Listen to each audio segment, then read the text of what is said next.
Good morning! So, ayan na. I've done another painting.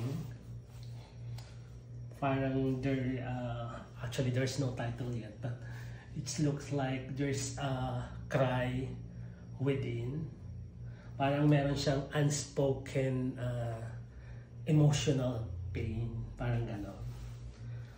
Parang nagulat or I don't know, maybe that is my emotion during this time na nagpipaint ako. So I have my signature here.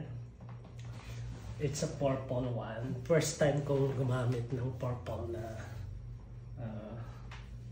plain purple. Parang minimalistic style siya. Wala siya masyadong mga textured sa underpainting niya or sa kanyang background. Simple lang siya. Then the color also, only mostly purple yellow. Wala siya masyadong color. Maganda siya, lalo pag yung frame ito, yung luma kong frame dito. Parang nilagay ko lang siya dyan. See? There's an old painting here. Inatong ko lang siya. Just for the video. See? Maganda siya kapag naka-frame. This is a 60 by 90 acrylic on canvas.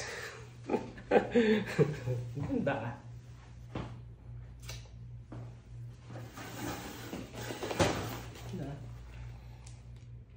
Can you say